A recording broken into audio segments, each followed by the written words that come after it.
de gengibre, de osso, ela é gram-negativa.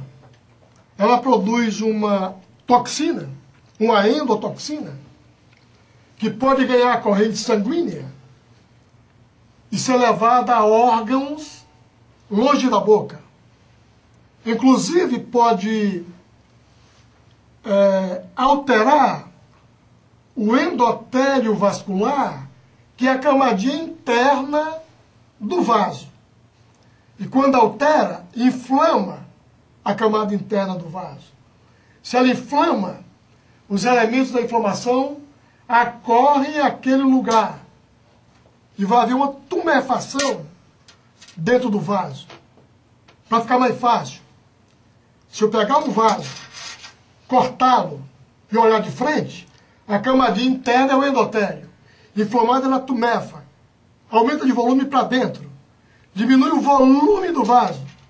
Diminuindo o volume do vaso, há uma certa tendência de aumentar a pressão.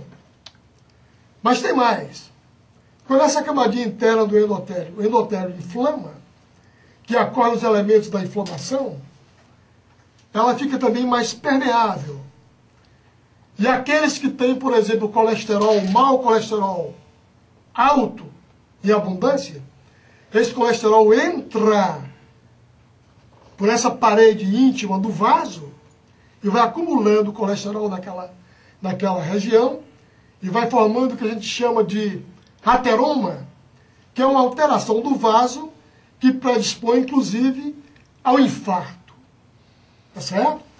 Quando, por exemplo, esse ateroma vai desenvolvendo, aquela placa vai desenvolvendo, ela pode soltar um fragmento, esse fragmento vai correndo no sangue, chegando num vazio estreito, ele vai obstruir, entupir o vazio, aquela entupição é uma trombose. Só isso, uma trombose. Compromete a saúde da pessoa Pronto. de toda sorte. Pode, inclusive, como eu estou te dizendo, levar ao infarto. No caso aí da trombose, você já sabe qual é o resultado.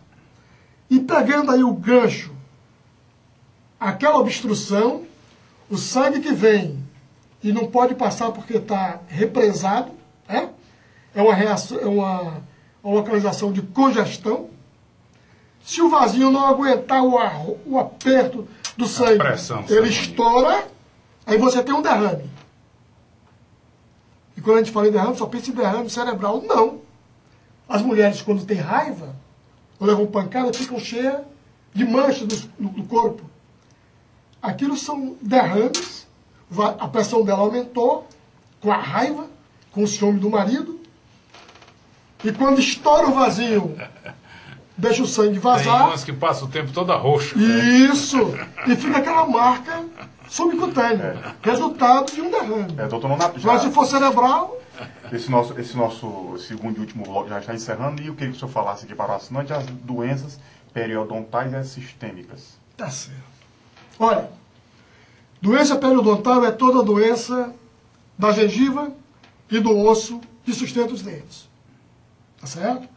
Agora, quando você tem doença periodontal, até o ato de escovar ou de mastigar pode levar micróbio à corrente sanguínea. E se leva micróbio à corrente sanguínea, ele vai ficar rodando, ele ou a toxina dele, e vai pegar os órgãos vulneráveis, e aí você pode ter abscessos cerebrais, abscessos pulmonares, endocardite bacteriana, que aliás é só o que a turma se preocupa hoje, é quando fala dessas doenças que podem advir de doença da boca, é endocardite bacteriana. Mas tem várias.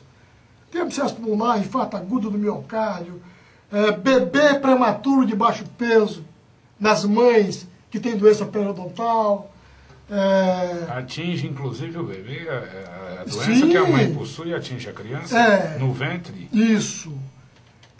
Ocasiona, inclusive, nascimentos prematuros e bebê de baixo peso. Professor, isso tem estatística disso, não? Tem vários trabalhos em cima disso. Então, se você me pedir assim, um percentual não tenho para te dizer. Mas com isso aí eu acho que abre assim uma perspectiva muito boa para o povo. Hoje as grávidas fazem pré-natal. O pré-natal está incluso nele a saúde da boca.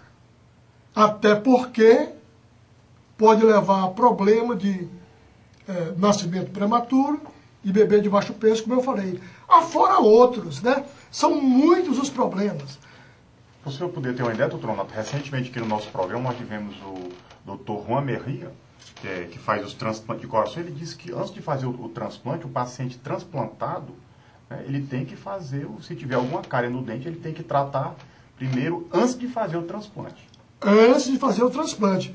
No INCOR já tem um protocolo que você, para ser operado, primeiro tem que ter uma avaliação e o parecer do periodontista.